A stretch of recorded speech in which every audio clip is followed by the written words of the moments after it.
Pagpupugay din sa mga bisita natin ngayon na voluntaryong nagbibigay ng serbisyo at kalinga para sa mga kaibigan nating mga aso at pusa, mga animals po natin, mga stray cats po and dogs po natin. At nakakatuwa ang pangalan ng kanilang foundation kasi may kinalaman ito sa pagkup-kup na ginagawa nila sa pag-aalaga at pagkalinga nila. Di ba? Parang crib, ika nga. Kung anong pangalan nito malalaman natin maya-maya lamang. Ngunit ngayon, i-welcome natin sa Love, Tony Pet and Everything at sa Net25 Studios si Ms. G. Antonio at si Sir Miguel Aurelia ng Kuna Foundation. Good morning, guys! Hi! Good morning! Good morning! O, bati muna kayo sa lahat. Binabati ko nga pala yung mga ka-team ko sa project Kuna. Hello! Ayan. How about you, Miguel? Binabati ko rin po pala yung mga sumusuporta sa Kuna Foundation. Ayan, okay. At syempre, may special guest din tayo rito. Baka kasi magalit kapag di natin pinakilala. Hello, Koy! Kasama natin si Koy, isang 2-year-old na rescue po nila G at Miguel. Si Koy, hi Koy! Say hi, Koy! Ayan siya, oh. 2 years old lang si Koy. Baby pa. Pero ang kanyang pangalan ay, ang totoong pangalan niya ay... Butcho Koy. Butcho Koy. Short for Butcho Koy. At si Koy po ay babae, ha, by the way. Ha. Ayan, pero diba, mukhang happy. Halata namang happy dog siya. Okay, G, Miguel, bakit niyo ba naisipang magtayo ng foundation para sa mga aso at pusa natin? Actually, nag-start yun nung nag-adopt ako 2 years ago ng Aspin. 1-week-old Aspin siya. Namatay yung mother dog niya, so kailangan ko siyang kuhanin. Tapos noon, nag-start yung love ko for the Aspins. And then, early this year, nakita ko si Koy sa streets. Saan mo siya sa streets lang namin. Actually, may owner siya, neighbor ko, kaya lang medyo neglected siya. Meron siyang kadena sa neck na naka-under na sa skin niya. Yeah. So naisip ko, why not use my social media para mag-fundraise sa operation niya. So yun, napa-opera ko siya and now, part na siya ng family ko. Oh, very good. Good job. Napakalaki ng inyong mga puso at natutuwa kami sa inyong ginagawa. Kung sa kwento kasi nitong si Koy, naka-embed na yung kadera sa higpit nito. At syempre, yung aso kasi, nangyayari dyan, lumalaki sila eh. Diba? Yung growth nila, patuloy yan. At habang lumalaki, pati yung leeg lumalaki, syempre, yung katawan, sumiskip na yung yung kadena sa leeg na embed na siya. Buti na-rescue. Oo, actually, nilalangaw na yung ano niya nun yung neck niya. Oo, na meron ng parang may infection na po. Kasi tabi po sa mga nag-aalmusal. Pero I'm sure marami nakaka-relate dito at gusto niyo pong kailangan niyo pong mapanood ito. Ano po bang itong Kuna, ito'y Tagalog for crib. Yes. And by accident niyo po ito nalaman na perfect ang pangalan yung Kuna po talaga is name ng dogs ko, yung 2 dogs ko, Kimi and Luna. Tapos later na found out ko po na ang ibig sabihin pala ng Kuna is parang cradle or crib. So, para kaming safe place for the strays. Oo, di ba? Talaga meron na kayong crib. Hindi ba meron kayong talagang home for them? Yes po.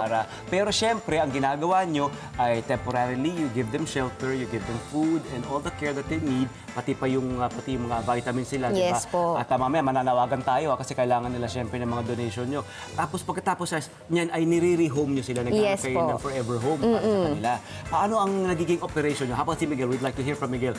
Ano po ang nagiging, paano operation nyo sa foundation? And how many are you? Ilang kayo?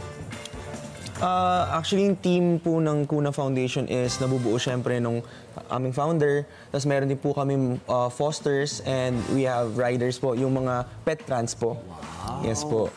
Okay, kung halimbawa, ako, dahil mahilig din ako mag-rescue at mga kababayan natin, at may nakita tayong aso o pusa na nangangailangan ma-rescue, maaari kaming tumawag sa inyo at maaari niyong ipadala ang meron kayong mapoprovide na sasakyan para masundo ito? Yes, actually motor lang ginagamit namin. Nilalagyan namin ng cage sa likod po. Naman. Okay na yun. And then meron ba tayong patakaran dyan? Kasi ang iba kasi mga foundation, kailangan munang i-check nila kung mayroong slot or may space para sa kanila. Kasi that would be unfair dun sa mga, di ba, mahirapan din syempre yung mga animals na nandun kung lagay lang tayo ng lagay. Yes. So may ganun din. Yes po, opo. Kung kaya nung capacity namin. Kasi very active po kami sa rehoming, sa adoption. So hindi po kami take-in lang ng take-in ng rescue. Gusto po namin napapa-adapt sila. Oo, yan ang kailangan maintindihan din natin.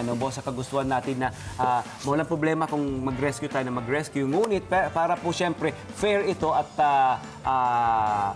meron ding pacing at spacing para po Yes. sa ating mga foundation, katulad ng Kuna Foundation. Kailangan po meron kayong magtawagan muna kayo, mag-communicate muna kayo, hindi ba? Pero sa kagandahang palad, na-accommodate nyo naman sa balita ko. Yes. At maraming nag-a-adapt. Saan kayo kumukuha ng resources para mapatakbo ang foundation nyo? So, nagpapa-fundraise kami sa Facebook, Instagram, tsaka TikTok.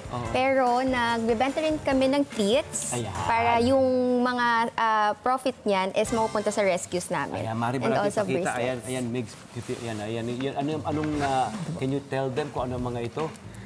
So, tulungan ano po natin to, mga kayo. dehydrated na treats. So, organic to, chicken, pork, beef. Tapos meron din kaming bracelets. Oo. Meron na rin mga souvenir items din. Yes. di ba? Siyempre yung charm po, yung pendant is dogs. Parang ito po. Suot Oo, ko. ayun, mga post ng mga aso. Cute. Pero, syempre, nagiging self-sustaining na rin ang foundation nyo. Gumagawa na rin kayo ng mga ganito. Nagbebenta na rin kayo. You make your own food for them. Yes po. Oo, nakakatuwa yun. Sa kasalukuyan ilan na po ang nasa pangangalaga nyo? Ilan ang mga animals? Right now po, siguro nasa 30 dogs and cats kasi active nga po kami sa adoption, so pinapa-adopt po namin sila. Pero so far po, nung nag-start po kami, nasa 100 na kami na dogs and cats na na-rescue, rehabilitate, pati rehome. Wow. Nice. So, ang mga aso at pusa na dumarating sa inyo, meron ding, of course, veterinary na, Yes. diba, na veterinary check-up. Yes diba? po. Veterinary na check po, ina-assess natin sila. And then, ano ba ang nagiging panuntunan na proseso natin sa mga gusto mag-adapt? Meron ba kayong mga guideline o chine-check nyo kung talagang worthy or kaya nilang mag-adopt? Di ba dapat ganun? Yes po. Actually, mahigpit kami sa screening ng adoption para Oo, iwas tama kami lang. sa mga irresponsible na pet owners. So, meron kaming screening process. Meron din kaming parang chine-check namin yung house, kung okay ba, kung safe ba para sa dogs. Tapos, chine-check din namin kung yung household members na kasama nung mag-a-adopt is animal lover. Oo, kung totoong animal lover. Yes oo. po. Kaya huwag po sana ma-offend ang ating mga kababayan. Kung actually, lahat ng alam kong mga ganito mga foundation at mga organisasyon, talagang mayroong ganitong screening Yes po. process. Kasi kailangan masiguro nilang maayos ang kanilang forever home at ang kanilang magiging mga future owners. Lahat ba ng ating mga aso at pusa ngayon viable na for adoption? Yung 30 dogs, Oo. hindi pa iba-iba na Oo. nagpapagaling pa po sa sakit. Ayun. Oh, ito ang gawin natin ha. Kung meron kayong mga aso at pusa na gusto nyo ipa-adapt, gawin natin regular. Maaari kayong bumalik dito tapos Sige po. i-schedule natin kung sino yung mga schedule ng mga dogs and cats. Na for adoption For po. adoption. Sige po. Let's do that. Opo. Oo naman. Di ba? Ayan ha. Siyempre sa karaniwang galing itong mga nire-rescue natin. Saan natin usually nire-rescue ang mga ito? Usually sa streets talaga namin sila nakikita. So umaabot kami minsan sa Bulacan, meron minsan sa Quezon, sa Batangas, ayun po. And chances are itong ating mga hayop anong sitwasyon nila? Sila ba'y parang yung nakawala lang sa kanilang mga bahay or neglected? At ano mas malaking porsyento? Yung neglected, yung inabandona o yung Mas madami po Nawalay. yung neglected Oo, na dogs. Usually pag puppy pa lang po sila, tapos paglaki po, yun na po, pinapabayaan na po sila.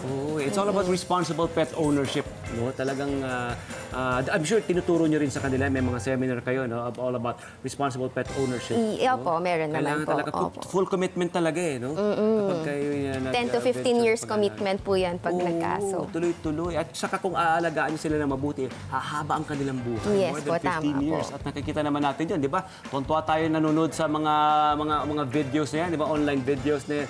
At totoo yun. At yan ay nakasalalay sa inyo, mga kababayan natin, na mahilig sa animals. At kung sakali, saan ba kayo maaring mapuntahan at makontak sa mga gusto mag-donate, maaari na kayo manawagan. Ayun, meron po kami sa Facebook, ang pangalan is Kuna Foundation. Tapos meron din po kami sa Instagram and TikTok at Project Kuna. Ayun. Hello po mga Kanet 25! Si Kuya Tony Pet po ito mula sa Love, Tony Pet and Everything. For more Love, Tony Pet and Everything updates, just click on our subscribe button and follow us on our Net25 social media pages at Net25 TV and at Net25 Entertainment Facebook. Magkita-kita po tayo!